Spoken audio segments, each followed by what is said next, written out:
Nilikuwa na ile Friday sinakumbuka. Ushori alinibambo skin shamsuka hadi nimpoa. Wacha. Shia tule maze ni mali usikie. Hadi cheki.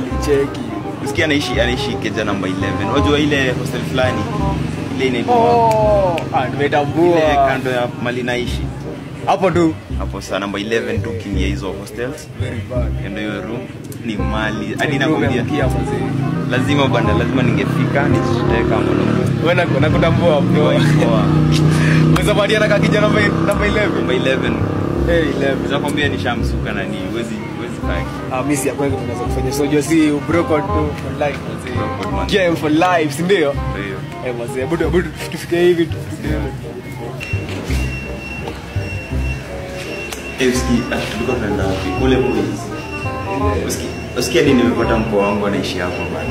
Unde kufika mcheki. Bana niambia huko. Ni mali manze ni mpoa. Unde kufika cheki. Hayo ndio msichana kama sana na mama hata tukabuka.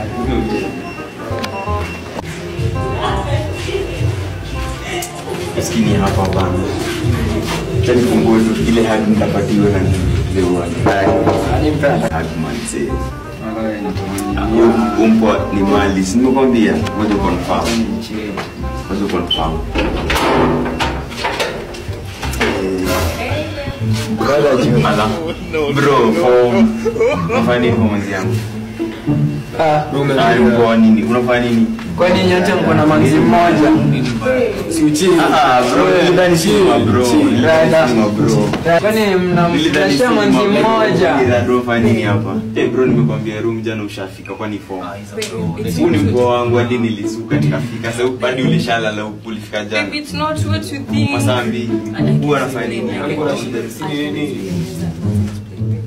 Tunajaribu explain nini? Huu ni bro.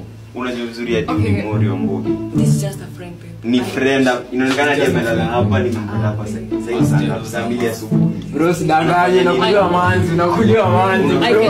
Huwa anafanya nini hapa? Please, you know I love you. Alafu tunaona dia na ongea stories zenu. Ule rafiki yangu. Ni hadi mimi. Friend benefit. Sasa tuniondoke. Sasa tunaenda. Bro, sikuali nakuliwa manzi. Siko baya bro. Bro, hizo joke. Wewe lakini bro Namfanyia siko baya. Azin tulikuwa tunaandika manotes. Hizo bro. Nikimada na wakujia tupate na PS, ndio? See what it costs. How much do you find, honestly? Like, This shit happens. Like,